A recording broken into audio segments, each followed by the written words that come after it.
Hi, I'm Mr. Recap from YouTube. The new season of Squid Game is just around the corner, so it's the perfect time to refresh your memory about the first season. Trust me, it's crucial to understand before diving into Season 2. And if you're new to the series, stick around until the end. I'll be breaking down hidden secrets and details of the series. Let's get started. At the start of the series, Gi-hun introduces us to a game he used to play with his friends as a kid. It's called Squid Game. The rules were simple. The kids were divided into two groups, the offense and the defense. The offense's goal was to tap a small, closed-off area called the squid head with their foot. They fought fiercely to win because, at that moment, I felt as if I owned the entire world. Exhilarated. The series shifts to the present day. Gi-hun is now a middle-aged man living in a small house with his mother. Gi-hun is drowning in debt and struggling with a gambling addiction, which has left their financial situation dire. During breakfast, Gi-hun's mother hands him 20,000 won. He's surprised by her gesture, but she reminds him that today is his daughter's birthday, something he clearly forgot. Gi-hun's ex-wife is now married to a wealthy man and rarely lets him see his daughter. Feeling the need to do more, Gi-hun asks for extra money. Go buy her some fried chicken. Just chicken, Mom? Don't you think I should get a present for her? Give me some more, huh? At first, his mother insists she's broke, but eventually she gives him a little extra. After she leaves, Gi-hun slyly steals her credit card and heads out to withdraw more cash, accompanied by his gambling buddy. The two friends then hit the racetrack, betting on horse races. Despite their hopes, they lose round after round, but refuse to quit, squandering almost all their money. Finally, in a stroke of luck, Gi-hun wins 4.5 million won. Overjoyed, he even tips 10,000 won to the cashier and heads outside celebrating his win. Feeling triumphant, Gi-hun calls his daughter to tell her he's prepared a special gift and will pick her up after school. Fried chicken? You can get something really expensive tonight, huh? Don't worry about the price at all, okay? But his moment of joy is cut short when he notices a group of angry men approaching. They're his creditors, and he owes them a significant amount of money. Panicked, Gi-hun rushes back inside the building to avoid them and accidentally collides with a girl. The creditors eventually catch up to Gi-hun and threaten to kill him and sell his organs if he doesn't repay his debts. Panicked and desperate, Gi-hun tries to hand over the money he just won, only to realize his pocket has been cut and emptied. It dawns on him that the girl he collided with earlier was a pickpocket who stole all his winnings. The creditors are unmoved by his excuses and begin assaulting him. One of them shoves a scalpel into his nostrils, forcing Gi-hun to beg for his life. They eventually make him sign a contract using his bloody fingerprint. The terms are brutal. If he doesn't repay them by next month, they'll take one of his kidneys and an eye. As they leave, Gi-hun pathetically asks to borrow 10,000 won. Hold on. Sir, excuse me. May I please borrow 10,000 won? But they refuse. With no money left, Gi-hun returns to the woman he had generously tipped earlier and asks for his money back. Can I get back that 10,000? Defeated and out of options, he decides to skip picking up his daughter from school and heads to a claw machine, hoping to win her a gift. Nervous and frustrated, he struggles to win anything. A young boy playing beside him notices Gi-hun's difficulty and offers some advice, proudly showing off the toys he's won. Using Gi-hun's last bit of money, the boy helps him successfully snag a toy. Gi-hun celebrates the small victory, thanking the boy before heading off. Gi-hun takes his daughter to a tteokbokki stall, where the two enjoy their meal together. His daughter notices the cuts and bruises on his face and expresses concern, but Gi-hun brushes it off, joking that they are just mosquito bites. You can be in all of the fights that you want, but don't get hurt too bad. He then gives her the gift he won from the claw machine without checking what's inside. To his surprise, the gift turns out to be a gun-shaped lighter. His daughter is startled and tells him that her mom will be upset when she sees it. Embarrassed, Gi-hun quickly takes the gift back and promises to get her something better next year. At that moment, his daughter looks like she wants to tell him something important about next year, but decides to keep it to herself. You know, I wanted to buy you a nicer dinner than this. It's okay. We went with my stepdad to a steakhouse earlier, so... A steak, huh? Well, I still like tteokbokki a lot more, though. Mom says it's junk food. After their meal, Gi-hun takes her back to her mother's house and says goodbye. Later at the subway station, Gi-hun is approached by a polite, well-dressed man. Assuming the man is a salesman, Gi-hun tries to avoid the conversation. However, the man invites him to play a game of Deok-su, a traditional game where players try to flip a card by striking it with another card. The man proposes betting money, 100,000 won for each win. Intrigued by the wad of cash in the man's briefcase, Gi-hun takes the bait and agrees to play. Gi-hun strikes the card, but the man's card doesn't move. The man then flips Gi-hun's card on his first try and demands 100,000 won. Realizing he has no money, Gi-hun tries to back out. How about you use your body to pay? A what? Oh, what the hell, man? I'll take 100 grand off per slap. Realizing he can keep playing without cash, Gi-hun eagerly asks for another round. He loses several times in a row, getting slapped each time, but he keeps going. Eventually, he manages to win a round. Forgetting the original stakes, Gi-hun raises his hand to slap the man in return. Get over here. It's my turn to do this. What are you doing, jerk? But the man stops him and calmly hands him the 100,000 won he earned. You're welcome, sir. Oh, yeah.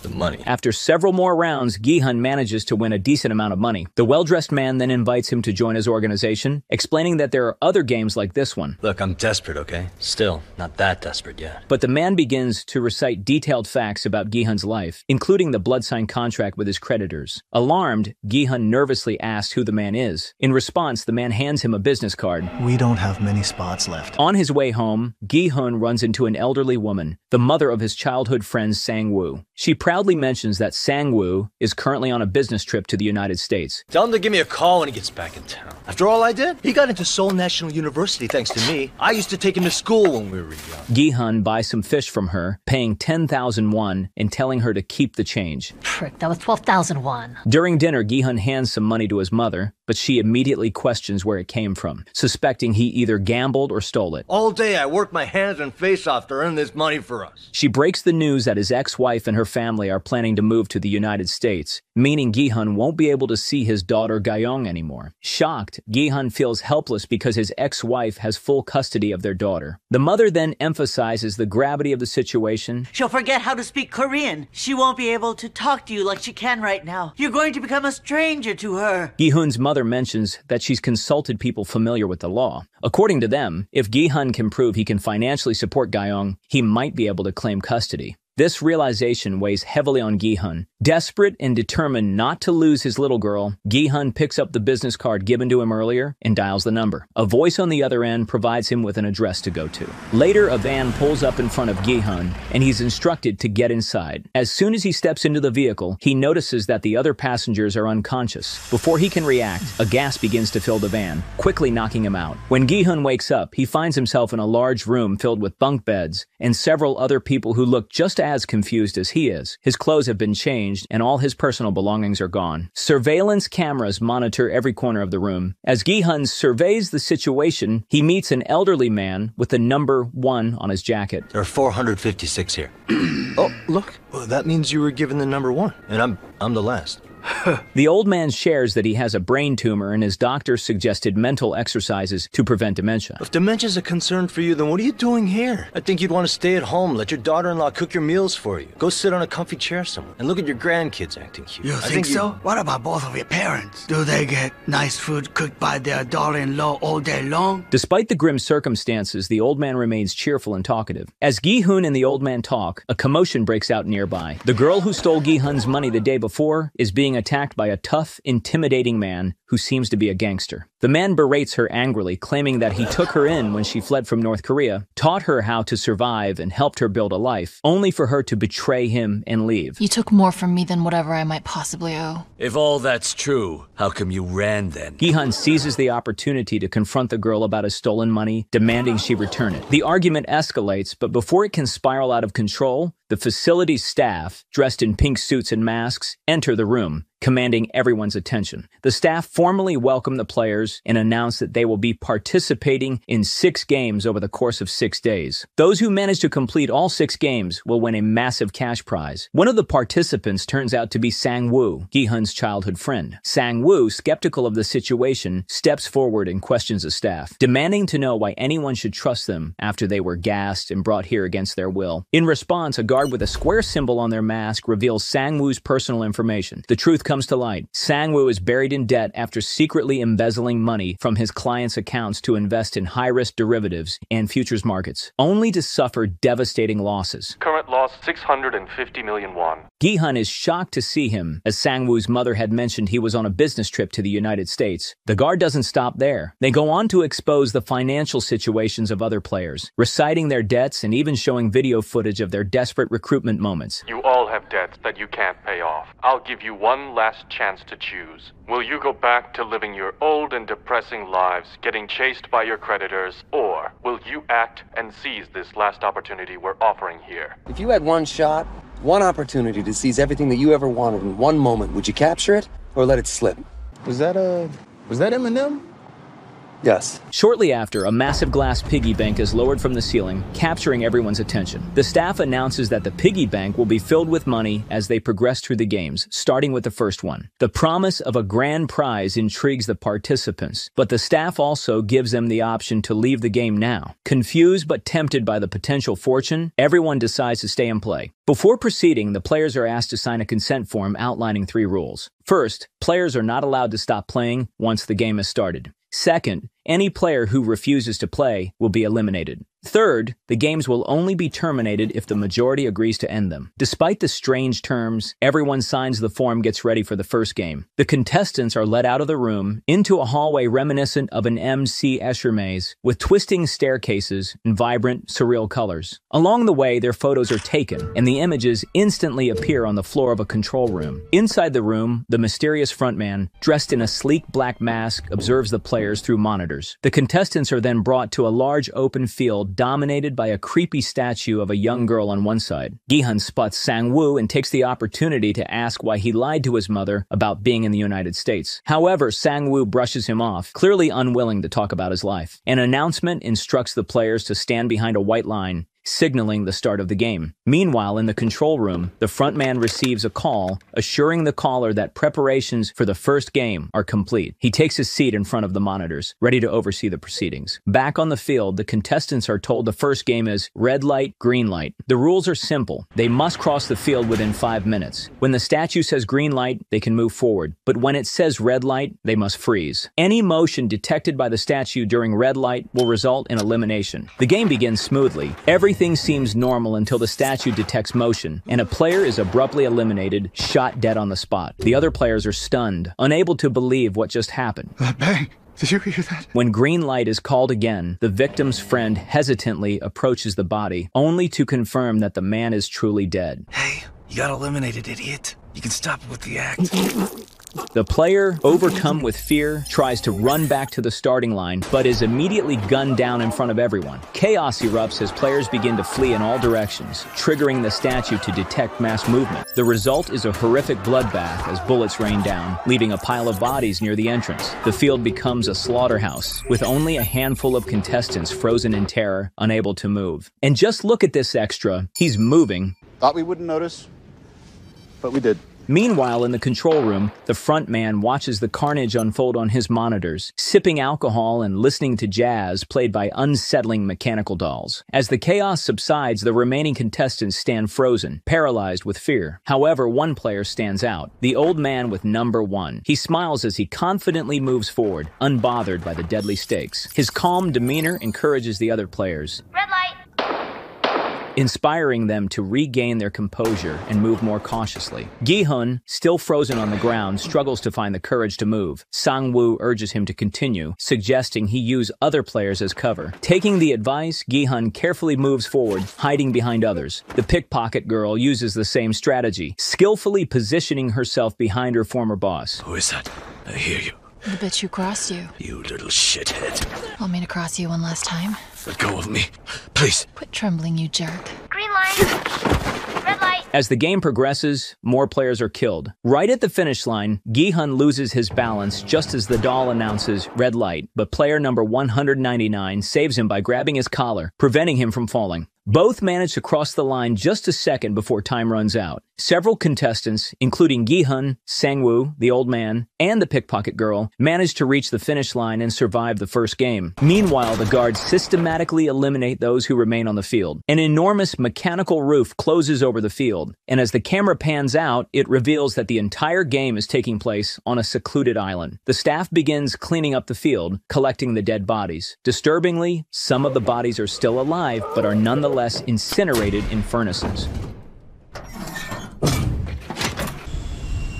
The surviving contestants are brought back to the dormitory, visibly shaken by the horrific events they just witnessed. Gi-hun thanks number 199 and Sang-woo for saving his life during the game. The staff enters the room and congratulates the players for completing the first round. This time they are armed with rifles. The square masked guard announces the results. The number of contestants has dropped from 456 to 201, meaning 255 participants were killed. One of the female contestants collapses to her knees, begging the staff to let her leave. She promises to pay all her debts, explaining that she has a child she hasn't registered yet and hasn't even named. Her plea sparks a chain reaction as other contestants join in, pleading for freedom. The square-masked guard responds coldly. There seems to be a misunderstanding. We are not trying to hurt you or collect your debts. Let me remind you that we're here to give you a chance. The staff, however, sternly reminds them of the first two rules of the game. Players cannot stop playing once the game is started, and anyone who refuses to play will be eliminated. The threat of death silences the room. But Sang-woo points out the third rule. Consent form clause 3. If all of the players agree to stop playing, the games are allowed to end.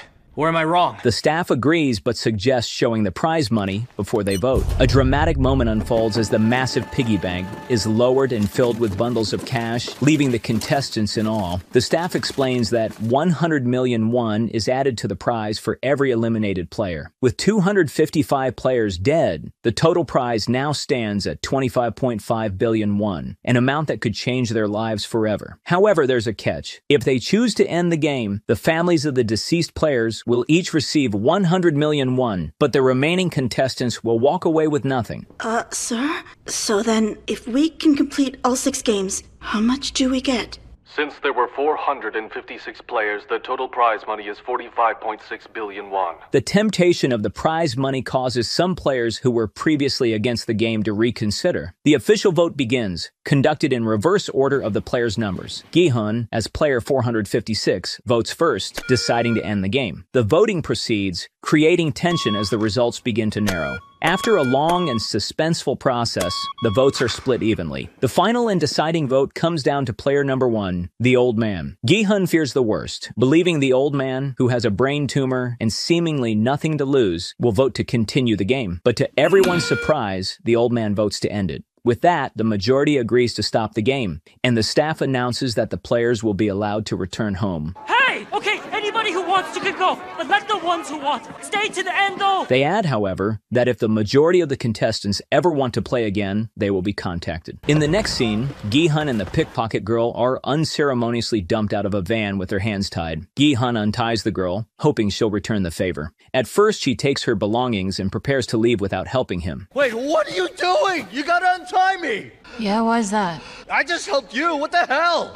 I help untie you, then you're just gonna hassle me for your cash again. Of course I'm gonna hassle you! Eventually, Gi-hun persuades her to untie him, promising to forget about the money she stole from him. I swear on my own mother, okay? But after she helps him, he immediately starts demanding his money back. Give me back the money. That's all your mother means to you. A similar situation unfolds with Sang-woo in player 199. The young man asks to borrow his phone to make a call. They head to a convenience store, where Sang-woo buys a power bank to charge his phone. As soon as the phone powers on, it is flooded with messages from his creditors and the police, reminding him of his dire financial troubles. Despite his own problems, Sang-woo buys ramen for his new friend, and lends him his phone for the call. Thank you, sir.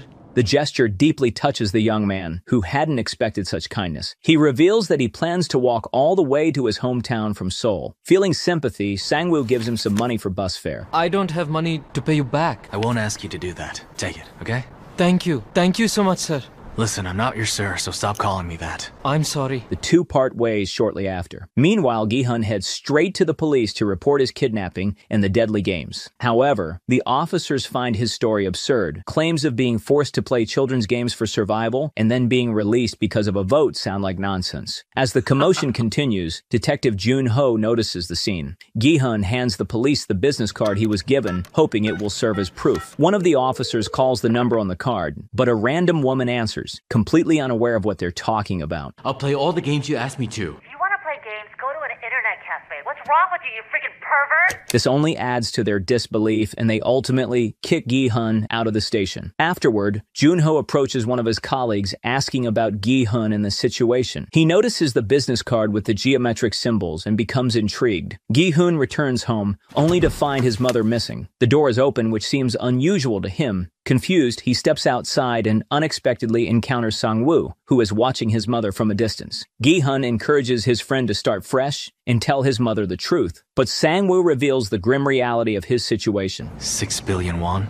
6 billion? I thought it was 600 million won. They don't know everything there is. He confesses that he even used his mother's house and shop as collateral for loans. Their conversation is interrupted when Gi-hun receives a call from a hospital. He rushes there to find that his mother, suffering from severe diabetes, has been admitted due to extreme pain. Gi-hun is devastated to see her feet covered in wounds. The doctor explains that she urgently needs proper medical care. They will do their best, but if her condition worsens, she might need to have her feet amputated. Despite her dire condition, Gi-hun's mother insists on leaving the hospital as they cannot afford the treatment. Gi-hun tries to stop her, pleading with her to stay. However, she reminds him that he was the one who canceled their insurance and gambled away all the money. Her words cut deep, and Gi-hun promises to find a way to get her the care she needs. Elsewhere, Detective Jun-ho is seen talking to his mother about his missing brother. His brother has been out of contact for several days. He informs his mother that he plans to report his brother as missing the next day. Jun-ho decides to visit his brother's apartment to look for clues. While searching the place, he finds a black gift box, eerily reminiscent of the coffins used in the game. Inside the box is the same business card that Gi-hun had shown the police earlier. This discovery convinces Jun-ho that Gi-hun's story might be connected to his brother's disappearance. Meanwhile, the pickpocket girl visits her younger brother, who lives in an orphanage. It is revealed that she is a North Korean defector whose parents are still trapped in North Korea. She reassures her brother, promising to take him out of the orphanage by next year. Later, she confronts a man she had paid to help her parents cross the border. The man admits that he is merely an intermediary and reveals that the broker who was supposed to assist her parents stole the money and fled to China. He suggests hiring another broker and trying again, but the cost will be higher this time. Enraged, she pours hot coffee on his face and threatens him with a knife, promising to pay the new price but warning that if he fails her again, she will kill him. As she storms out, the man notices that she has stolen his money. Player 199, whose real name is Ali, goes to his workplace to confront his boss. Ali is a migrant worker from Pakistan who came to Korea to earn money, but he hasn't been paid in 6 months. Desperate, he enters his boss's office and demands the wages he is owed. The boss, casually playing an online game, responds arrogantly and refuses to pay. Despite having a bundle of cash on his desk, he lies, claiming he's broke. Don't you remember? I told you, I've got no money.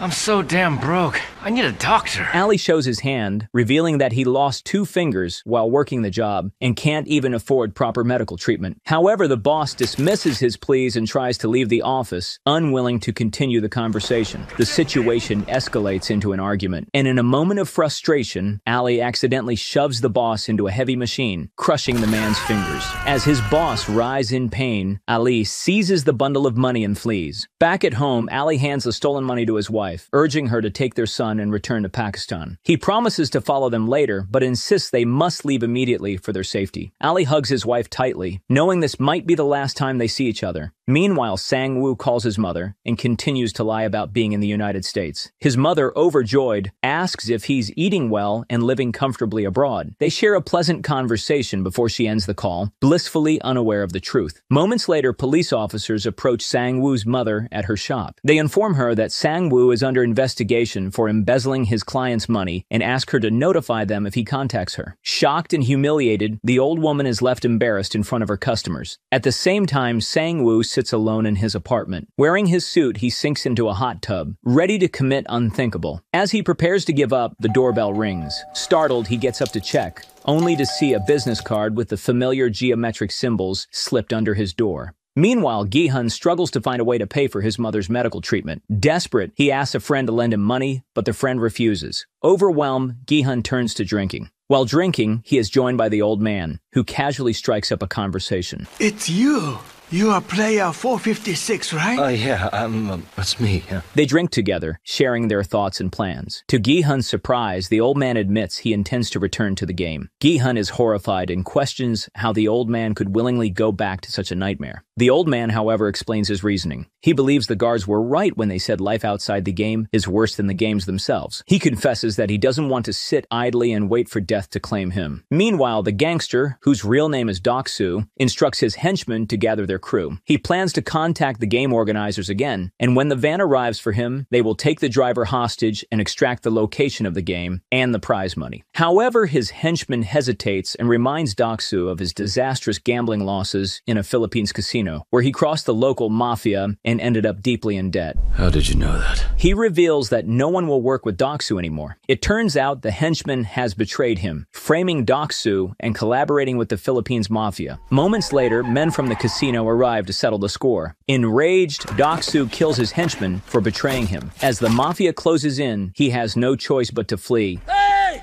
Welcome to Korea! Eventually jumping off a bridge into a river to escape. Gi-hun goes to his ex-wife to ask for help, but she refuses. As they talk, her new husband and their children arrive home. Gi-hun steps outside but is stopped by the husband, who hands him a bundle of money and tells him to stay away from the family. Swear I'll pay you back. You don't have to. Instead, you can stop trying to contact our family. Enraged, Gi-hun punches him, shouting that his daughter cannot be taken away for money. Do you think money solves everything? At that moment, his daughter comes outside and sees him hitting her stepfather. She looks at Gi-hun with disappointment. Later, Gi-hun walks home. Detective Jun-ho is waiting for him outside. Jun-ho asks about the card, but Gi-hun dismisses it, claiming he was just drunk when he reported it to the police. Jun-ho presses him for details, but Gi-hun brushes him off. As he enters his home, he notices the card stuck to the door. In the next scene, Gi-hun waits for the van to pick him up. The same are Sang-woo, Ali, the old man, the gangster, and the pickpocket girl. They all board their respective vans and are gassed again.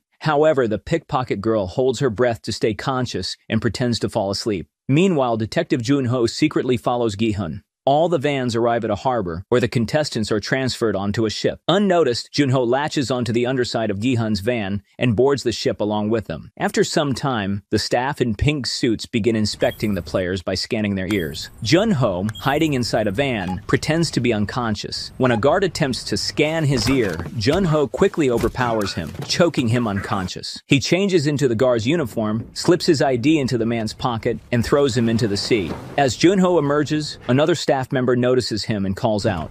Jun-ho explains that he got seasick, but a square-masked guard reprimands him, reminding him that lower-ranked guards are not permitted to speak unless instructed. Did you forget the rules? You do not speak unless your superior allows you to. It becomes clear that the square masks represent the highest-ranking guards, while the circles are the lowest-ranking, with no authority to speak. The ship arrives at the island, and the unconscious contestants are brought into a hall. While they remain unaware, their clothes are changed and their belongings confiscated. However, the pickpocket girl, who has remained conscious, cleverly sneaks a pocket knife into her pocket. The players wake up in the hall once again. Gi-hun reunites with the old man. I stopped playing because of you, and I'm back because of what you said. I'm actually sort of partial to you. And soon Sang-woo and Ali join them. They decide to form a team, believing it will improve their chances of surviving the next round. You should join up with us. I mean, we already know he's crazy strong. He lifted me up with one hand like it was nothing at all. Oh man, thank you, sir. Please just drop the sir, will you? Meanwhile, Deok-su begins forming his own team and approaches the pickpocket girl, asking her to join him. She despises him and outright refuses. Don't join him. This guy's a damn dumbass. He liked to pick all of his little minions' pockets just so he could fill up his own. He got bold enough one day to go after his head honcho's pockets, but now he's in here, because he was stupid and got caught. You know what people in my hometown would call you? Huh? A damn revolutionary asshole. Their exchange is interrupted by player 212, the woman who had previously begged the staff to release her because of her newborn. She tries to seduce Deok-su to join his team, but he dismisses her with an insult and walks away. Elsewhere, a square-masked guard reports to the frontman that of the 201 players, 187 have returned, marking a 93% re-entry rate. Keep an eye on the ones who didn't return to play. Later, the staff is dismissed for the day and instructed to head to their rooms. Jun-ho, still undercover, goes to his assigned room and discovers his number is 29. Inside, he notices a surveillance camera watching him. At night, player 212 creates a scene, banging on the door and loudly demanding to use the bathroom. Initially, the guards refuse, but when she threatens to urinate on the floor, here I go! You all ready to hear some rain? They reluctantly let her out. Seizing the opportunity, the pickpocket girl slips out alongside her. I begged to get the damn toilet, and you're gonna sit right on top of it like that? Once 212 is inside a bathroom stall, she takes a hidden capsule wrapped in a balloon out of her vag.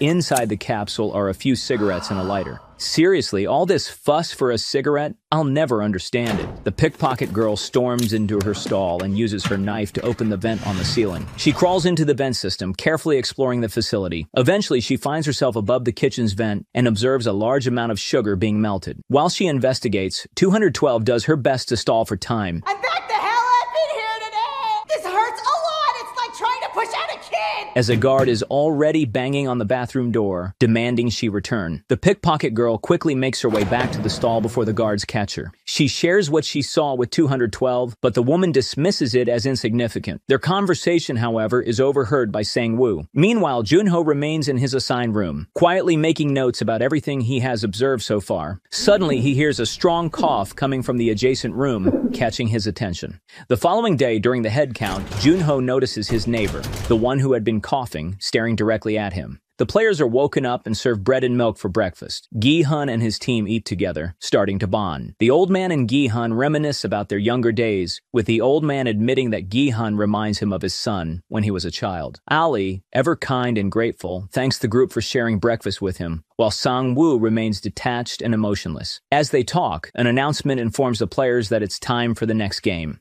Player 111 discovers a secret message hidden in his bread, revealing the nature of the next game. It becomes apparent that someone among the guards is leaking information to him. On the way to the game, Sang-woo approaches the pickpocket girl and asks her what she saw the previous night. Initially reluctant to share, she eventually tells him after he persuades her. You're a defector, right? All the games they've made us play in here are games that I've known since I was a young boy. The next game will be too, I'm willing to bet. You tell me what you saw. I might guess what it is. She reveals that the staff was melting sugar. When they arrive at a giant playground, Sang-woo notices several shapes drawn on the wall and immediately realizes the game. Players must carve a specific shape out of a sugar honeycomb snack without breaking it. Understanding the difficulty of the task, Sang-woo keeps this information to himself. Sang-woo, got anything? Not yet. And carefully chooses the easiest shape for himself, a triangle. He even suggests to his teammates that they pick different shapes. Listen to him. He was first in his class at SNU Business School. And in my hometown, he was a genius, a prodigy. Gi-hun, oblivious to the implications, selects the most difficult shape, an umbrella. Sang-woo almost warns him, but ultimately decides to stay silent, prioritizing his own survival over friendships. The players are handed their honeycomb snacks, and Gi-hun immediately realizes he's in serious trouble. I'm dead. Carving out the shape of an umbrella without breaking it seems nearly impossible. Sang-woo and the pickpocket girl both get triangles. Ali gets a circle. What does this mean? And the old man, Deok-su, and 212 are assigned stars. The game begins, and the tension quickly rises as guards execute those who break their shapes. Sang-woo and the pickpocket girl easily carve out their triangles, while Ali finishes his circle shortly after. Meanwhile, 212 hides under a slide and uses her hidden lighter to heat her needle, making it easier to melt and cut the sugar. Her cheating goes unnoticed, and she successfully completes her shape. Afterward, she throws the lighter to Deok-su, hoping to gain his favor despite his earlier insults. She is clearly trying to secure her place in his team for future rounds. Gi-hun and the old man struggle the most with their shapes. As Gi-hun's sweat drips onto his honeycomb, he notices that the sugar starts to melt slightly. This gives him an idea. Right. I can melt it from the back. The outline is thinner, so it'll melt first. He begins licking the honeycomb to thin it out, making it easier to carve. Others around him, including the old man, notice his strategy and follow suit. With time running out, Gi-hun finally manages to extract the umbrella shape and passes the round. The old man also succeeds at the last moment. However, those who fail are brutally executed on the spot, leaving the survivors shaken. The frontman observes the entire scene through a monitor. Jun-ho is horrified by the brutal reality of the game. A square-masked superior approaches him. Number 29, what's your duty today? My duty is... 29, your duty's carrying out eliminated players. Why are you here now? I'm sorry. Wait here till after the game ends. I'll have a word with you about that confusion. One of the players who fails the game refuses to accept his fate and takes a staff member hostage. He demands the man remove his mask, revealing that the guard is just a young boy. You're just a kid. What did they do to you? Overwhelmed with guilt and despair, the player commits unthinkable. The frontman arrives at the scene and coldly executes the exposed staff member, declaring that no one's face is ever to be seen. Meanwhile, Jun-ho continues cleaning up the bodies and finds the mask of the dead staff member, who happens to be the superior that had summoned him earlier. Seeing an opportunity, Jun-ho swaps his circle mask for the deceased staff member's square mask, disguising himself as a high-ranking staff member. You there? Why aren't you doing your job? I'm sorry, sir. How may I be of service? After the game, the players are brought back to their room. Thank you. However, player 111 is taken aside by the staff. It is revealed that some of the staff are secretly smuggling the organs of dead players. Player 111, a surgeon, is assisting them in exchange for insider information about each game, allowing him to survive and ensure their operation continues. Meanwhile, Gi-hun starts piecing things together and realizes that Sang-woo knew what the game would be and deliberately didn't warn him. The old man, oblivious to the tension, thanks Gi-hun. You're the reason I got through this round. Sang-woo lets out a sigh of relief when he sees that Gi-hun made it through, but he doesn't know that Gi-hun knows that he knew about the game. They don't know that we know they know we know. Gi-hun decides to keep this knowledge to himself for now. I'm sorry. I was wrong to suggest separating. I don't say that. How could you know what it was? Choosing the umbrella was my call. Don't worry, okay?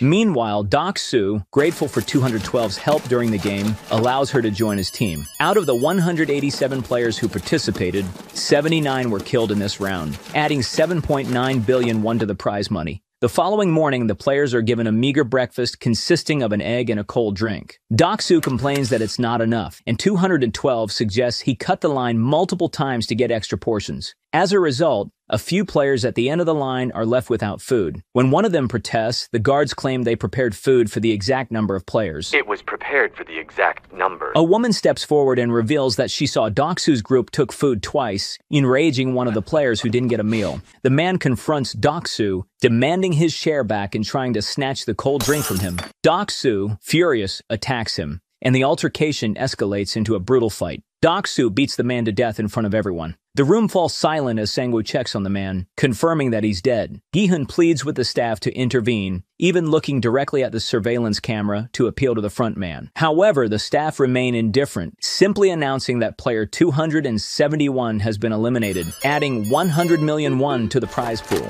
This chilling revelation makes it clear to everyone. Killing each other is allowed and counts toward the game. Deok-su's group quickly realizes the advantage this gives them. They can simply kill off the other players and increase their chances of winning the prize money. Moments later, some staff members arrive with a coffin and silently take away the dead body. Meanwhile, the doctor continues harvesting organs with the help of a few staff members. They notice that guard 29 hasn't shown up, creating a problem since they can't deliver the organs without him. After the doctor finishes his task, the staff advise him to align himself with the strongest team for protection. They reveal that the management intentionally provided less food at breakfast to incite chaos among the players, encouraging them to kill each other and weed out the weaklings before the next game. Before sending him back to the hall, they also share details about the next game. Back in the hall, fear grips the remaining players. Gi-hun and his team decide to stay awake all night to protect themselves. Gi-hun notices the pickpocket girl sitting alone, hey, pickpocket, and invites her to join their group. However, she declines, saying she doesn't trust people. When the doctor returns to the hall, he scans a room, searching for the strongest team. Following the staff's advice, he approaches Deok-su's group and asks to join them. Why should we? Deok-su initially mocks him, but changes his tone after the doctor secretly reveals that he knows what the next game will be.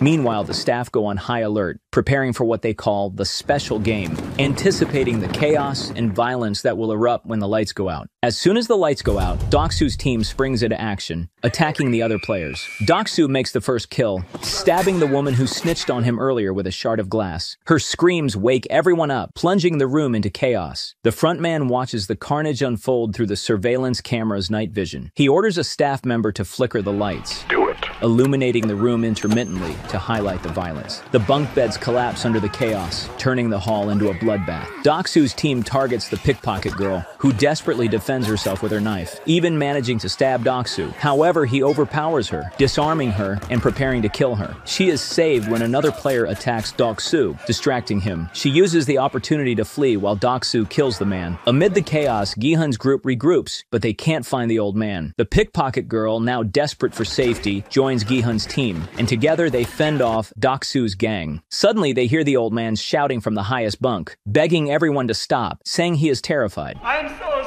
scared! Stop this madness! The frontman, noticing this, immediately orders the staff to stop the violence. Guards flood the room, restoring order in the blood-soaked hall. The staff scan the dead bodies and remove them. Meanwhile, Jun-hee, still undercover, approaches Gi-hun and quietly asks if there is a man named Hwang In-ho among the players. We don't use our names in this place. An announcement follows, stating that 27 players have been eliminated. The dead bodies are taken out and incinerated in the furnace. After everything settles, Gi-hun, puzzled by the guard's strange question, Player 456, is there a man named Hwang Jun here? Decides it's time to learn everyone's names, as they've only been calling each other by numbers. He suggests they introduce themselves. Slowly, they go around sharing their names. Come on, really? After some hesitation, the pickpocket girl finally reveals her name. Kang Sae-byeok. Sae-byeok? That's a pretty name, though I'm not sure how well it fits. When it's the old man's turn, he seems so shaken by the night's events that he struggles to remember his own name. Gi-hun reassures him, saying he just needs some rest and will be fine. You know, when I'm stressed, my home address slips right out of my head. Meanwhile, the doctor tends to Deok-su's wounds. Deok-su's group is elated at their success, having killed so many players. They plan to keep eliminating others until they're the only ones left, ensuring they claim the prize money. Player 212, noticing that Deok-su seems to favor the doctor over her, tries to regain his attention. She seductively invites him to the restroom. Inside a stall, their actions push the series' age rating higher. Afterward, 212 tries to extract information from Deok-su, pressing him about what the doctor knows regarding the upcoming games. She manipulates him, forcing him to promise that they'll stick together until the very end. Deok-su,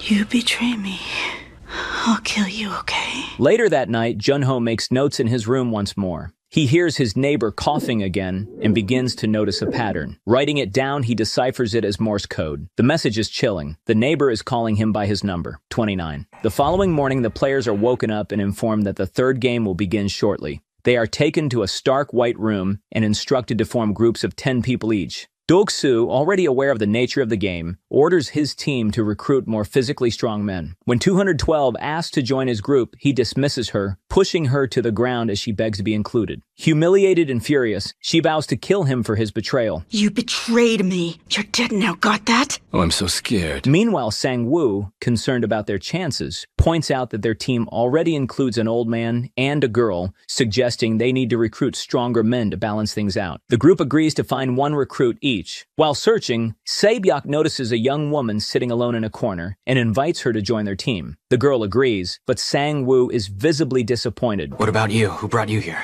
Her. I said to bring only men back here, didn't I? You want me to go? I'll go now. Wait, hold on. It's okay. Stay where you are. The others successfully recruit one man each, but the old man is unable to bring anyone back, leaving the team with only 9 members. At the last moment, 212, rejected by Deok-su's group, steps in to join them, completing their team of 10. The players are brought to a massive hall featuring a tall bridge at its center. The third game is revealed to be tug of war. The rules are simple. 2 teams pull on a rope, and the losing team is dragged off the bridge to their deaths. Gi-hun's team, with 3 women and an old man, appears to have little chance of winning. Deok-su's team, on the other hand, is stacked with the strongest men in the group. Their match is first, and the rest of the players watch anxiously. Deok-su's team dominates the match with ease, pulling their opponents off the bridge almost instantly. The losing team clings to the rope until a guillotine severs it, sending them plummeting to the ground below. Once the match is over, staff members collect the bodies and take them away. Jun-hee helps clean up the aftermath. His neighbor, the guard who coughed the previous night, signals him and discreetly marks a coffin with a blood cross. Together, they deliver the marked coffin to a secret location. Next, it's Gi-hun's team's turn. They step up nervously, fully aware of their disadvantage, especially since their opponents are all strong men. Oh, man. As the tension builds, the old man unexpectedly offers a glimmer of hope. Don't lose your spirit. Tug of war needs more than just raw strength. You can barely stay standing, old man. So shut up and keep all your strength, okay? Wait a minute. Let's hear what the old man says. He confidently claims that he was the best at tug of war when he was a child, even winning against stronger opponents like wrestlers. The old man quickly briefs the team on basic techniques, urging them to follow his advice. His confidence provides a small boost to the team's morale as they prepare for their seemingly impossible match. As the guards handcuff them to the rope, Gi-hun's team recalls the old man's advice from the elevator. First, the player at the front must act as a strong leader, keeping an eye on the opponent's moves and directing the team. The others should focus on the back of the leader's head, mimicking his movements. The last player, acting as the anchor, so I fucking anchored myself, must be the strongest to stabilize the team. Second, positioning is key. Players should alternate sides of the rope, one on the right and the next on the left. Third, all feet should face forward and they should grip the rope tightly with their armpits for added support. Most importantly, the team must hold their ground for the first 10 seconds of the game by leaning back almost to the point of lying down. Just hold like this for 10 seconds. This tactic disrupts the opponent's rhythm and creates an opportunity to gain control. Using these techniques, Gi-hun's team starts strong, nearly pulling their opponents to the edge. However, the opposing team counters with a powerful pull, and Gi-hun's team is dragged dangerously close to the edge of the bridge. In a desperate moment, Sang-woo devises a last-minute strategy. He tells everyone to take 3 quick steps forward on his count, forcing the opposing team off balance. On the count of 3, the team surges forward. Gi-hun, at the front, nearly falls off the bridge but manages to hold on. The plan works, and their opponents trip and lose their grip on the rope. Seizing the opportunity, Gi-hun's team pulls with all their might, finally winning the game. Exhausted, they collapse to the ground, adrenaline coursing through their bodies. On their way back to the room, the girl recruited by Sae-byeok makes fun of a teammate who happens to be deeply religious. God made a decision to help our team win. You think you made it out of there because of God, don't you? The reason you're still breathing and thanking that nice God of yours is that old man there. And that guy over there who came up with that awesome last-minute trick. The group returns to the room to see Deok-su's team talking among themselves. Deok-su's displeasure is obvious as he notices his ex, 212, still alive. Meanwhile, Jun-ho and his neighbor transport a coffin to the furnace. However, as they place it inside, the neighbor presses a hidden button and the coffin falls into a concealed chamber below. The organ smugglers retrieve the body and send one of their members to fetch the doctor. Back in the room, Gi-hun's group gathers and begins talking. 212 tries to charm the group, attempting to win their favor. Everybody, 3 steps up when I signal. My God, I can't believe how cool that was. How did you come up with it under all that pressure? Earlier, you were the one who said no. Yeah? You cried and said, "But that's the edge. There's no way I'll go." Like that. Hey, you got a visa? You're an illegal alien. And introduces herself as Min-yo. Oh, about that, Grandma. Why did you get kicked out? Grandma? Don't you ever call me that! Han Min-yo. Got it? Min-yo. During the conversation, Sang-woo comments on how Deok-su's team seem to know the nature of the game in advance, raising suspicions. As they talk, an announcement informs them that the lights will go out in a few minutes. Anticipating that people might try to kill each other during the night, the group decides to build a barricade using the bunk beds. We should choose a weak team and go after them first. For a resident priest, you sure are bloodthirsty. They also plan to stay awake in pairs, keeping watch to ensure everyone's safety. As Gi-hun's group works to build a safe zone using the bunk beds, Deok-su approaches and mocks him, scoffing at the idea that the beds could stop anyone from being killed. Gi-hun, unfazed, warns Deok-su about his own team members, pointing out that since Deok-su has been bossing them around, he might become their first target. Those scumbags you got on your side over there, are they people you trust? If that was me there, once the fighting starts to happen, you'd be the first person I'd go for. You're the strongest person here. Deok-su visibly considers Gi-hun's words, and paranoia creeps in. He tells his team that there will be no killing tonight, ensuring his safety. The old man volunteers to take the first watch, claiming that older people don't need much sleep. However, a new team member rudely dismisses him, saying it's foolish to rely on an old man as a guard. Are we just supposed to trust an old man like you to not sleep on the job all night? What the f*** is wrong with this guy? You can barely stay standing, old man. So shut up and keep all your strength, okay? Someone please teach him some good manners already. Meanwhile, the smugglers lead the doctor to their hidden chamber. One of them erases the security camera footage to cover their movements. Jun-ho follows his neighbor and joins the activity, piecing together the organ smuggling operation. Number 29. So you're finally here. He discovers that the man he killed on the ship was also part of the smuggling ring. The other smugglers reprimand Jun-ho, believing him to be the missing guard, for not showing up the previous night. However, his neighbor defends him, saying good divers are hard to find in the facility. You think it's easy to find divers like us in this place? Making it clear that the two are responsible for delivering the harvested organs. Then you can deliver this yourself. As the doctor works on extracting organs, one of the guards demands that he hurry up. This sparks an argument, during which it's revealed that the doctor ended up in the game because he accidentally killed a patient during surgery. The lights go out, and Sang-woo and Ali stay awake to guard the group. Ali thanks Sang-woo for saving his life during the game and offers him a piece of corn he had saved. Sang-woo breaks it in half, and the two quietly share the corn while talking. Yes, I'm 33, mister. Sang-woo asks Ali to stop calling him Mr. Just call me Sang-woo, okay?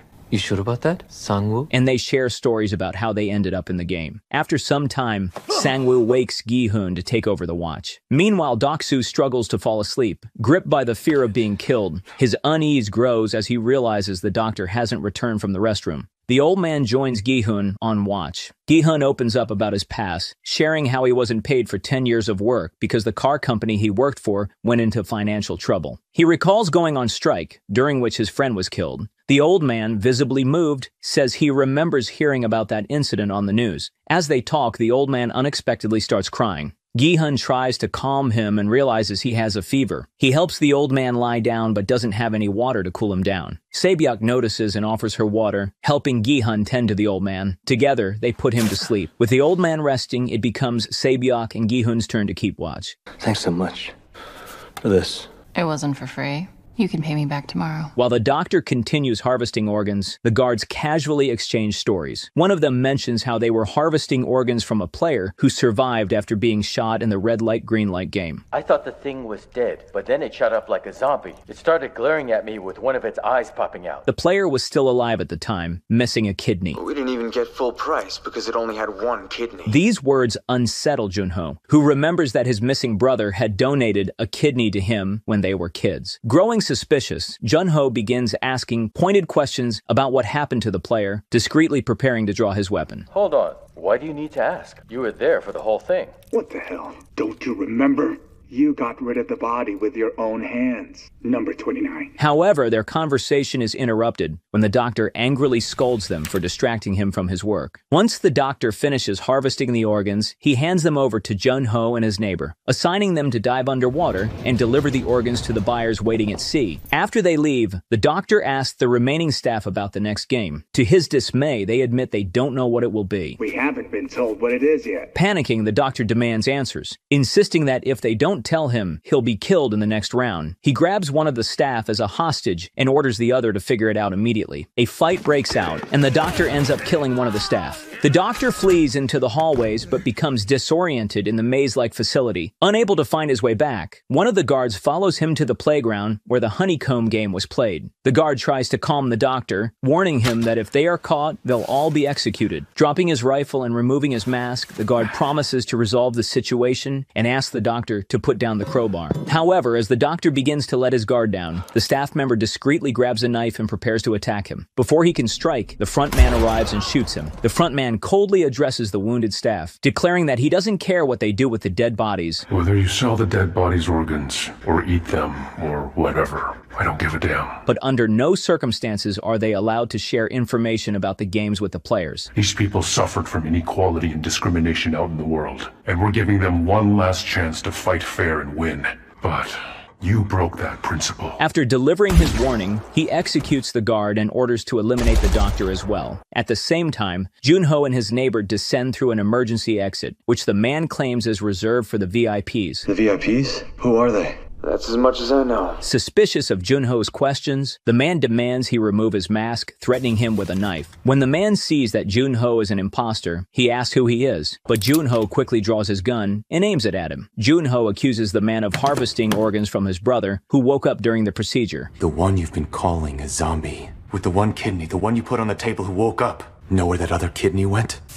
In here. It's in here. He was my brother. However, the man denies it, claiming that the player who woke up was a girl, not a man. It was a girl, not a man. I'm not lying. Frustrated, Jun-ho presses him for information about his brother, but the man insists he doesn't know anything. Instead, he reveals that the player's records, which might contain Jun-ho's brother's information, are kept in the front man's room. He also mentions a secret stairway nearby that leads directly to the room. Jun-ho shoots the man dead and proceeds to the secret stairway, determined to find the records. Meanwhile, the frontman and his staff arrive to investigate the scene. Examining the dead man's body, the frontman removes the bullet and identifies it as belonging to a police-issued Smith & Wesson revolver. Realizing they have an intruder, he orders his staff to locate and apprehend the person responsible immediately. An alarm blares, waking the players from their sleep. The staff quickly order them to line up in the middle of the room. The old man refuses to get up, revealing that he had wet himself during the night. Meanwhile, Jun-ho sneaks into the frontman's apartment, where he discovers files documenting every person who has ever participated in the games. He learns that the games have been running for many years. As he combs through the records, he finds a list of past winners and discovers his brother's name,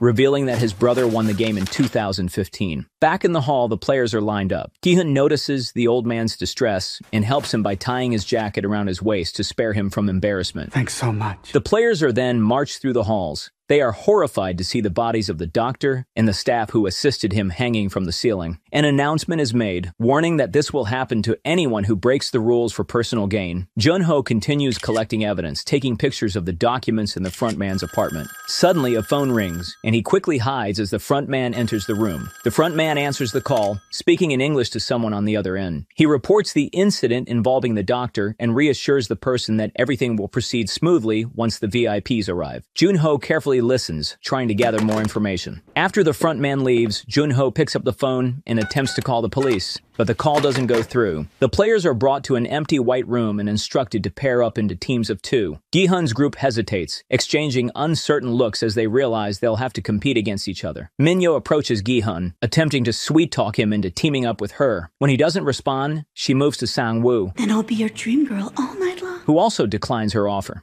Sang-woo, let's join forces. Sang-woo instead asks Ali to be his partner. Ali glances at Gi-hun, waiting for his objection, but Gi-hun tells him to go ahead and begins searching for a teammate himself. The old man approaches Gi-hun, but Gi-hun, knowing their chances of winning would be slim, apologizes and declines. However, the old man simply wanted to give Gi-hun his jacket, Just in case people hear, well, they might look down on you for missing it. leaving Gi-hun feeling guilty. Despite this, Gi-hun continues looking for a partner. Sae-byeok and the young girl from their team pair up, shaking hands in agreement. Meanwhile, a man approaches Gi-hun, offering to be his partner. He mentions that, with the doctor dead, there's now an odd number of players, meaning the one left without a partner will likely be eliminated. Gi-hun, worried that the old man might end up alone, decides to partner with him instead. As the players finalize their teams, Min-yo is left without a partner. She creates a scene, shouting that they won't win without her. Despite her protests, the guards drag her away. The players are brought to a mock neighborhood resembling a small town with houses and streets.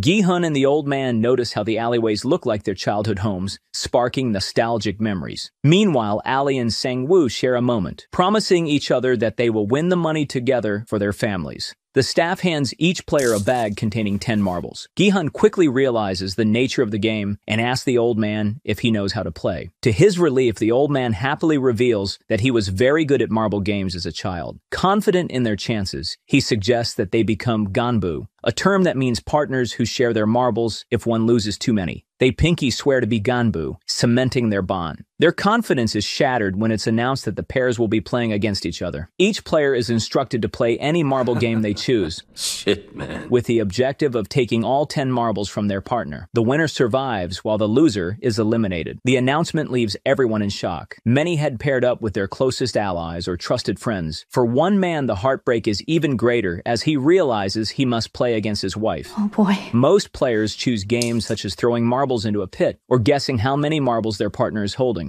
The players are given 30 minutes to complete their game. Gi-hun is stunned by the announcement, but the old man seems captivated by the marbles, completely forgetting why he's there. As the game begins, most players start competing, but the old man wanders around the neighborhood blocks, searching for his house. His dementia leaves him disoriented, and he dismisses the game as childish. We gotta do this. No, that game's for little children.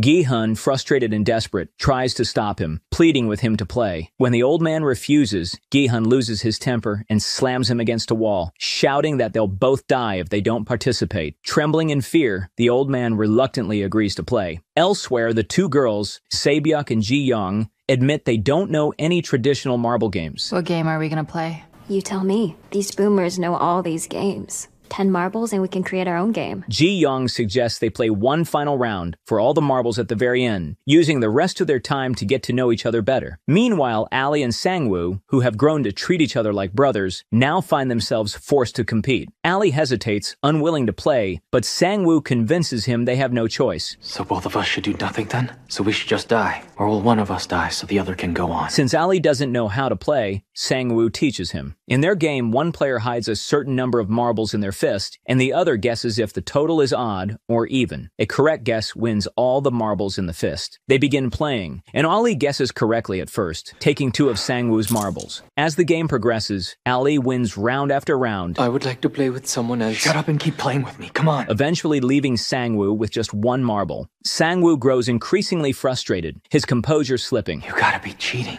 Sang-woo, why would I do that to you? How are you winning like this every round? The odds should be 50-50. That means you're cheating. Sir, I wouldn't do that to you. How did you do it, huh? Spill it!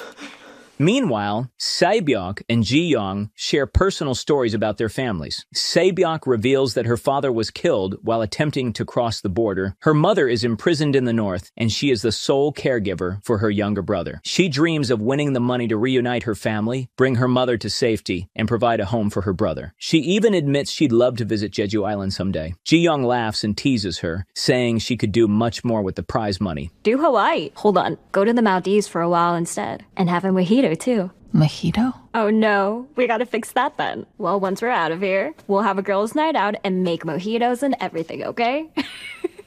Oh, we can't both get out of here. Ji-yeong then opens up about her dark past. She confesses that she killed her abusive father after he murdered her mother and spent time in prison as a result. She admits she has no real reason to live, even if she were to win the money. Sang-woo, desperate, begins begging Ali to give him marbles. Despite their friendship, Ali refuses, explaining that he must think of his own family. We kept watch at night together. I'm the one who got the team through tug of war. You only got this far because I was there. Like when I gave the bus fare to you. And just before this began, you and I swore that we'd leave here together, right, Ali? Sang-woo then claims he has a plan for both of them to survive. An innocent and trusting Ali, unwilling to let Sang-woo die, listens to his idea. Sang-woo argues that some pairs may fail to complete the game within the time limit, and the organizers might switch partners for a second round. He proposes that they hold off finishing their game for now, and instead scout the neighborhood to identify players with fewer marbles. That way they could choose weaker opponents for themselves. Ali is hesitant about Sang-woo's theory, but ultimately agrees, trusting him completely. Sang-woo asks Ali for his pouch of marbles, claiming he'll make a necklace to keep it safe. While Ali is momentarily distracted by the sound of gunshots in the distance, Sang-woo slyly switches Ali's pouch with one filled with pebbles. After hanging the fake pouch around Ali's neck, Sang-woo encourages him to go look for players while he waits. Ali, unaware of the betrayal, leaves to follow Sang-woo's plan. I have 20 marbles. The rules said we could play whatever game to get our opponent to give us theirs, and the players could not acquire them using violence. Well, I made absolutely sure no harm was done. Meanwhile, Gi-hun and the old man begin their game. The old man quickly wins 5 of Gi-hun's marbles in the first round. As the game continues, Gi-hun is left with just 1 marble. I still have one. I still have one more. Nervously, he guesses odd for the number of marbles in the old man's hand, but it turns out to be even, meaning Gi-hun loses. However, the old man, seemingly confused, forgets what Gi-hun had guessed and asks him to repeat it. Can you repeat what you said just now? Sensing an opportunity, Gi-hun changes his answer and cheats, claiming he had guessed correctly. Even.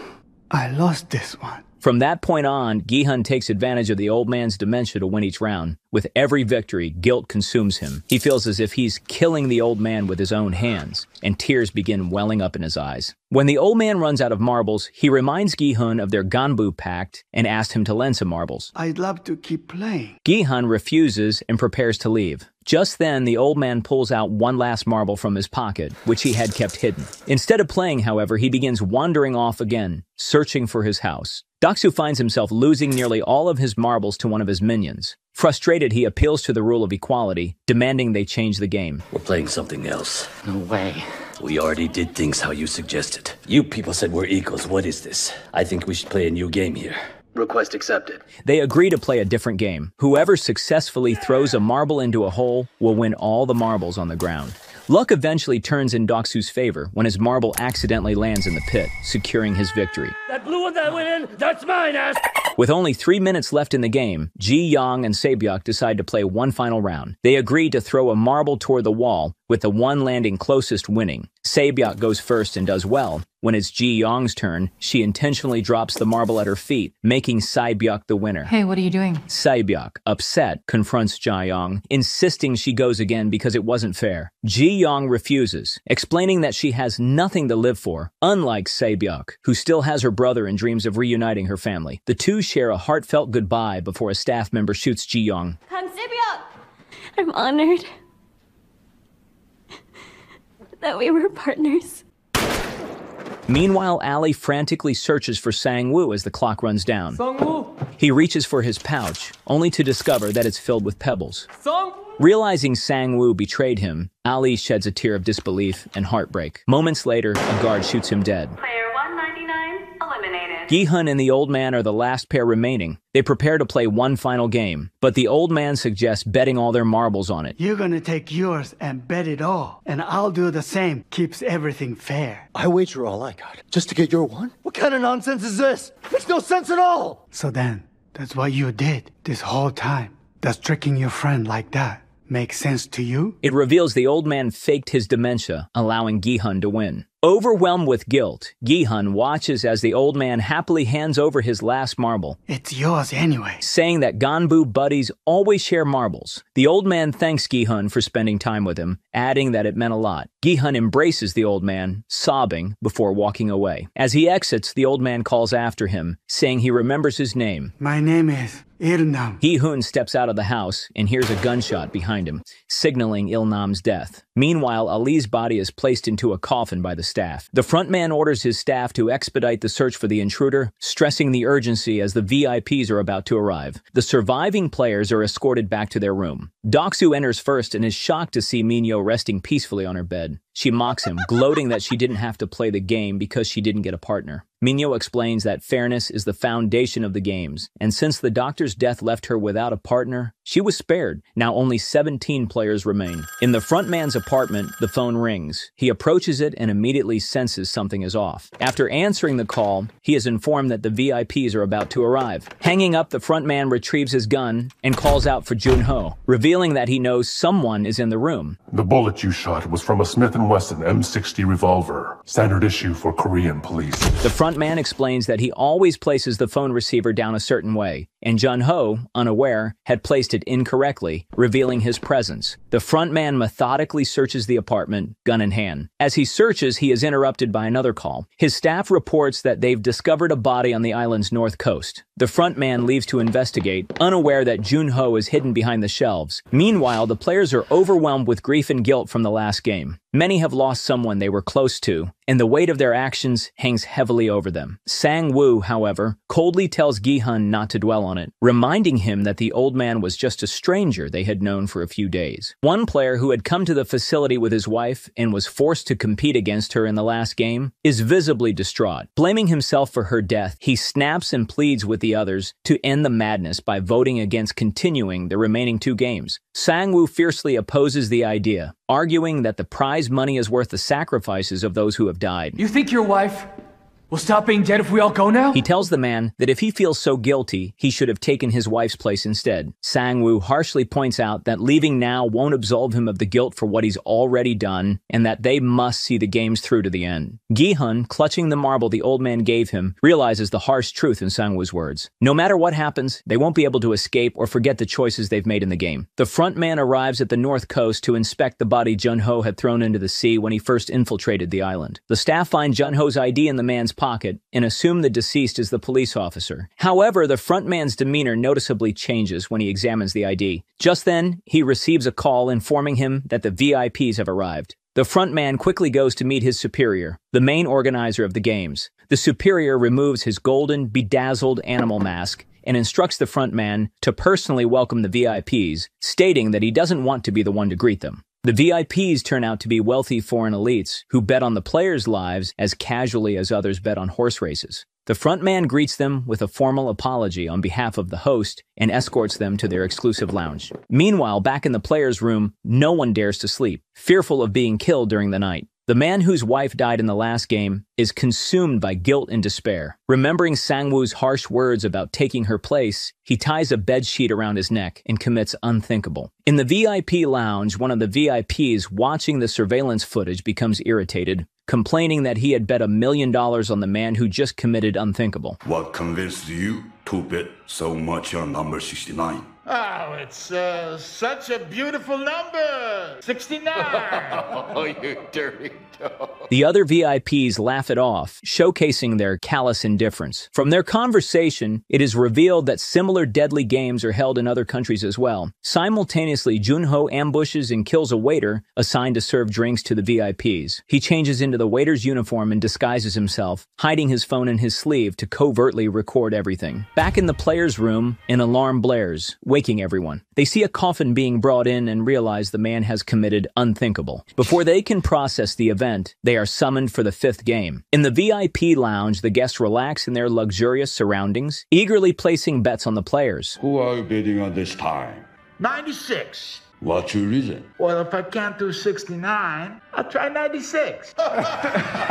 Jun-ho enters the room disguised as a waiter. One of the VIPs, a particularly perverted individual, takes notice of him and calls him over, instructing him to stand nearby for closer inspection. The players are brought back to the empty white room, but this time it contains 16 mannequins, each with a numbered vest. They are instructed to choose a vest at random. Most players rush to take numbers in the middle, believing that being at the front or back is too risky. Wait, no. It'd be too dangerous to go first without knowing the game. When Gi-hun approaches, only the first and the last numbers are left. Whatever it is, it's too dangerous to go last. He considers taking the first number, reasoning that going first might give him more time to cross and a better chance of survival. However, another player pleads to take the first position. As long as I can remember, I've been hiding behind people when I got scared. My life has been this thing that I've never really been able to truly control. And now, as always, I'm choosing my number last. I want to get at least one last chance to claim ownership of my life. Please just give me the... And Gi-hun reluctantly agrees, taking the last number instead. The players are then brought to the game arena, a massive bridge composed of glass tiles suspended high above the ground. They are informed that some tiles are tempered glass, capable of supporting the weight of 2 people, while others are normal glass that will shatter under any weight. Their objective is to cross the bridge within 16 minutes. The man with the first number realizes his position is effectively a death sentence. Paralyzed with fear, he refuses to move until Deok-su threatens to push him off the edge if he doesn't go. Resigned to his fate, the man takes a step but falls to his death on the second tile. Oh, it's really not your day, is it? First 69 and now 96. The next player steps forward and makes a few moves before also falling to her doom. The third player attempts to quickly leap across several tiles, but eventually missteps and falls. The next struggles to remember the safe tiles, growing increasingly anxious. You happen to remember what he chose next? I don't know. It happened too quickly. The left one, I think. Wait, no! He went right, and then he went left. So he went right. When it's the turn of the believer, he starts praying to God instead of moving, frustrating the players behind him. One impatient player attempts to push him off, but loses balance and falls instead. The believer, thanking God for saving him, is ironically shoved off the bridge by the next player. Sang-woo, Sae-byeok, and Gi-hun grow nervous as the players ahead take too long, eating into the limited time. Eventually, the player in front of Deok-su falls, leaving Deok-su at the lead. Terrified to move, he orders his minion to go ahead. The man refuses, pointing out that this is a matter of life and death. Hey, listen everybody! I'm not dying here for anyone! So come on, let's do this! Meanwhile, the VIP who is attracted to Jun-ho asks him to sit beside him. I must serve the other guests, sir. I'm gonna keep this one next to me. Any objections? Not at all. And flirts shamelessly, insisting Jun-ho remove his mask. Jun-ho knows that taking off the mask would expose his identity, but the VIP keeps pressing. If you don't do what I say, I will kill you before I leave. Left with no other option, Jun-ho suggests they go to a private room where he can take his mask off. The VIP eagerly agrees, ignoring the ongoing game and leading Jun-ho to his private room. Once inside, the VIP removes his robe, standing naked and expecting sexual favors. However, Jun-ho seizes the moment, squeezing the man's groin and pulling out his gun. He forces the VIP to remove his mask, revealing a wealthy, middle-aged American man. Jun-ho records a video of the VIP confessing everything he knows about the games, using it as evidence. Back in the game, Minyo confronts Deok-su's minion and pushes him off the glass bridge, taking his place. She and Deok-su trade insults as tension between them escalates. With only 3 minutes left, Minyo declares she won't waste her time waiting for Deok-su and steps forward onto the glass. However, instead of moving ahead, she grabs Deok-su tightly. Minyo reminds Deok-su of her earlier promise to kill him if he betrayed her. You betrayed me. Now you're going to die. Deok-su tries to shake her off, but his movements are limited on the fragile glass. With a determined look, Min-yo pulls Deok-su into a death grip and performs a dramatic suplex, sending them both plummeting to their deaths. Now, only 4 players remain. Gi-hun at the back, followed by Sae-byeok, Sang-woo, and an old man in the lead who claims to be a glassmaker with 30 years of experience. The glassmaker expertly identifies the tempered glass by observing reflections, quickly advancing the group closer to the end. I wasn't thought this brought up earlier. If you had let everybody from... Why would I? The players up here tried to kill us at every chance. However, the VIPs, noticing his ability to discern the tempered glass, complain that it's ruining the excitement. The frontman responds by turning off the lights, plunging the bridge into darkness. The glassmaker reaches the final tile, but is unable to tell which glass is tempered. As the group grows increasingly anxious, Sang-woo takes matters into his own hands. He shoves the glassmaker onto one of the tiles, sacrificing him to reveal whether it is safe. The glass breaks, and Sang-woo steps onto the correct tile, securing his path forward. Gi-hun and Sae-byeok follow Sang-woo's lead, crossing the final glass just in time. As the timer runs out, the remaining glass tiles shatter in an ultrasonic blast, sending shards flying everywhere. Gi-hun and Sang-woo suffer minor cuts, but Sae-byeok is gravely injured. Meanwhile, the frontman grows concerned and sends a staff member to check on the missing VIP and the waiter. They discover the VIP unconscious in his room, confirming that something is amiss. The frontman immediately heads to his apartment and spots Jun-hee escaping through a ladder in a secret passage. As the staff investigate further, they find that an oxygen tank is missing, indicating the intruder has fled the island. However, the tank has a built-in tracker, allowing them to trace Jun-hee's movements. Determined to handle the situation himself, the frontman boards a boat to join the search for the fugitive. Back in the dormitory, only Sang-woo, Sae-byeok, and Gi-hun remain out of the original 456 players. The beds have been removed, revealing wall paintings that depict all the games they've played so far. Gi-hun confronts Sang-woo, accusing him of killing the glassmaker when they could have all survived. Sang-woo retaliates, telling Gi-hun to be grateful that someone had the resolve to make the hard decisions. That last guy could tell the tempered glass apart the whole time, but he watched as all those poor bastards up there died. The only reason you and I even made it is because he could tell the tiles apart. Come on, just stop it with this bullshit. That guy is not the reason that I'm still here, okay? I'll tell you the reason. It's that I'm willing to do almost anything to win this. He calls Gi-hun naive, an idiot who doesn't understand how the real world works. And if it were me on that tile? Come on! Sae-byeok, meanwhile, remains silent, sitting on her bed and clutching her injured side. As the tension builds, the staff enter and congratulate the players for surviving 5 rounds and advancing to the 6th and final game. Each player is handed a box and instructed to prepare for something special. Sae-byeok retreats to the restroom and removes her clothes, revealing a shard of glass lodged in her abdomen. Gritting her teeth in pain, she pulls it out and uses her shirt to bandage the wound. Inside the boxes, the players find elegant, formal attire. After changing, they are escorted to a triangular dining table where they are served an extravagant dinner. Sang-woo and Gi-hun eat ravenously, but Sae-byeok barely touches her food due to her injury. When the dinner concludes, the staff clear the plates and utensils, but intentionally leave the knives. Gi-hun hesitates to take the knife, but noticing Sang-woo discreetly pocketing his, decides to follow suit. Meanwhile, Jun-hee is on the run from the front man and his team. He escapes to another island, where his iPhone finally gets reception. Desperately, he attempts to send the pictures and videos he took inside the facility to his superior, but the connection is too slow. Perhaps he should have used a Samsung instead. Frustrated, he calls his superior directly and pleads for backup, asking to track his phone. You gotta get a whole squad. The police, Coast Guard, everyone. What did you say? I can't hear Let me send over a couple things, okay? The front man and his team close in on him, tracking him relentlessly. The front man orders his men to bring the intruder in alive. Before Jun-hee can make his escape, they corner him at a cliffside. With the sea behind him and armed staff in front, Jun-hee is left with no way out. The front man steps forward and commands Jun-hee to drop his gun. That gun of yours holds 5 bullets, but per police regulations, 1 chamber must remain empty,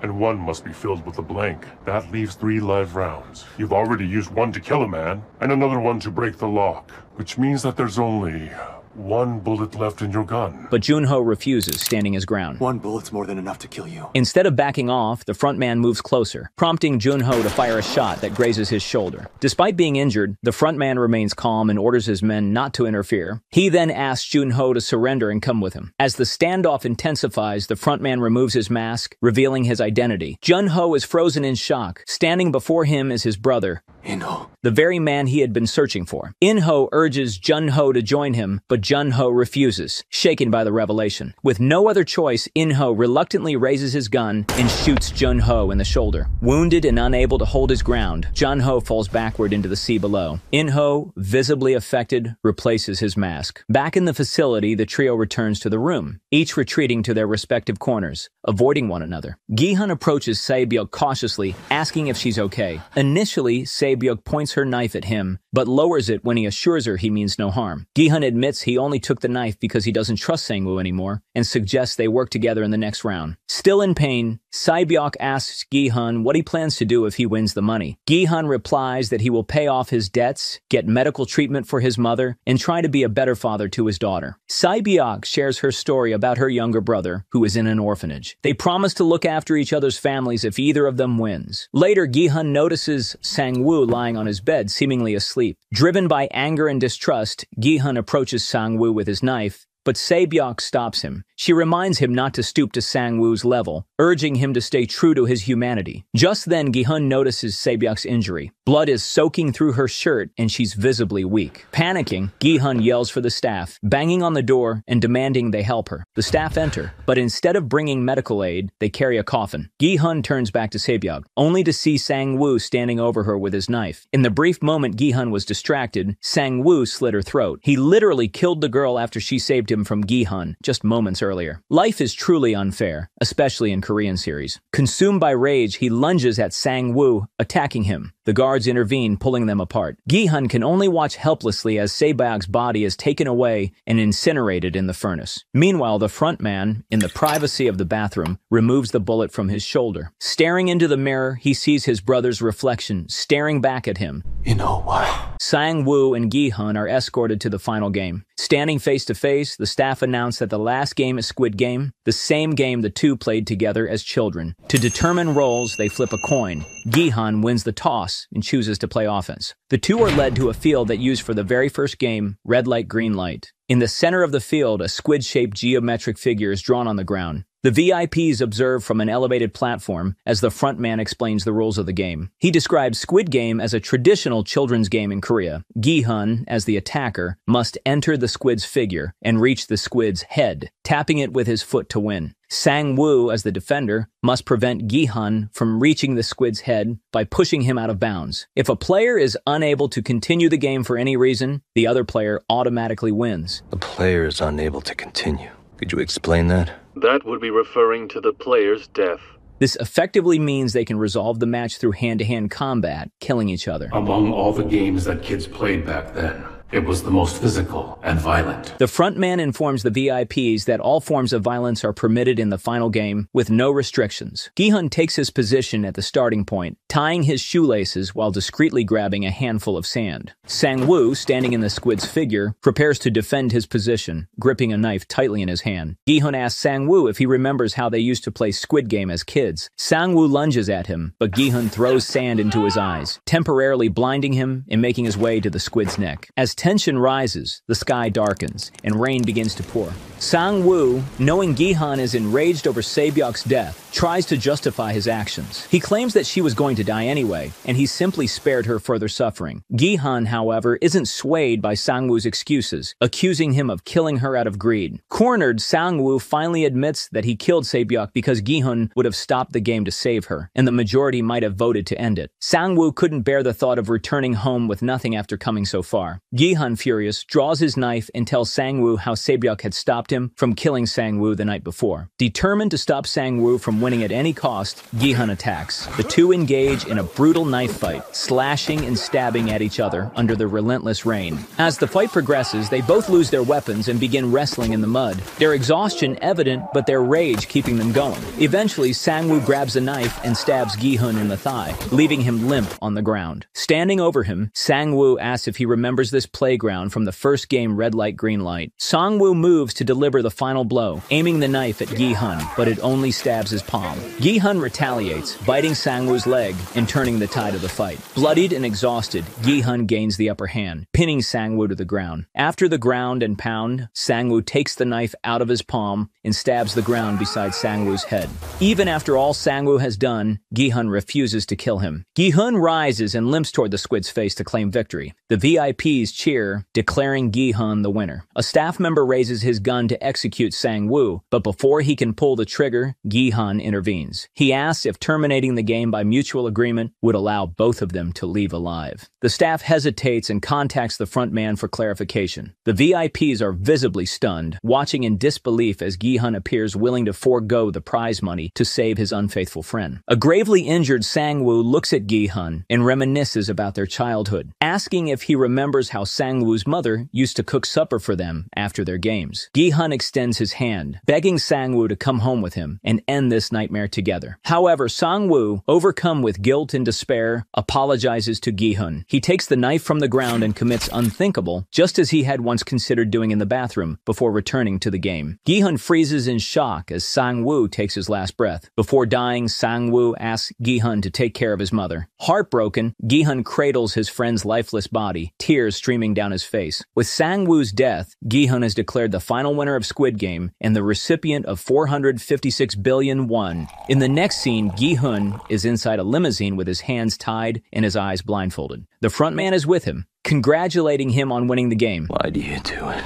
You bet on horses. It's the same here, but we bet on humans. You're our horses. Gi-hun, however, demands to know who he is. The frontman doesn't answer and instead activates the gas valves in the limo, causing Gi-hun to lose consciousness once again. The limo eventually stops by the side of a busy road, and they throws Gi-hun out onto the ground. A passerby helps him up and removes his blindfold. Gi-hun feels something in his mouth and spits out a debit card. He goes straight to the nearest ATM and inserts the card. Without overthinking, he enters his player number as the PIN. The account shows a balance of 456 billion won. Gi-hun withdraws a single 10,000 won bill, but his face remains expressionless. Gi-hun pockets the bill and heads back toward his house. On the way, he encounters Sang-woo's mother, who notices his injuries. She gives him some fish for his mother and mentions that she hasn't seen his mother coming out to work lately. Gi-hun tries to pay her for the fish, but she refuses, telling him to give the money to his mother instead. As Gi-hun is about to leave, Sang-woo's mother asks if he has heard from her son. Gi-hun, struggling to hold back tears, remains silent, knowing that Sang-woo is gone. When Gi-hun finally arrives home, he finds his mother lying motionless on the floor. His mother has passed away while he was away at the games. Gi-hun lies down silently beside her body. After witnessing so much death in the games, he has become desensitized to the dead. The scene cuts to a year later. Gi-hun is riding a train, staring out the window with the same detached and grim expression he had after returning from the game. It's clear that little has changed in his emotional state since then. At the bank where his game winnings were transferred, a banker greets him with excessive politeness, clearly impressed by the enormous amount of money in Gi-hun's account. The banker mentions that it's surprising Gi-hun hasn't touched any of the money, nor has he contacted the bank despite the massive deposit. And I can't help but wonder how he's managed his debts without using any of it. Never mind, back to the story. Gi-hun asks why the meeting was arranged. The banker offers to move his savings to a VIP account, promising better interest rates. Without responding, Gi-hun silently rises from his seat and surprises the banker by asking to borrow 10,000 won. The banker is left speechless but obliges, handing him the money. With the cash, Gi-hun heads to a nearby beach and sits alone, drinking in solitude. A woman selling roses approaches him, urging him to buy one. Initially, he refuses, but she insists, explaining that if she doesn't sell them tonight, they'll wilt and she'll lose money. Reluctantly, Gi-hun buys a rose with the borrowed money. As she hands him the rose, the woman also gives him a small envelope. Curious, Gi-hun opens it and is stunned to find a golden business card with the familiar symbols from the game. On the back, an address and a time are written along with a postscript from your Ganbu.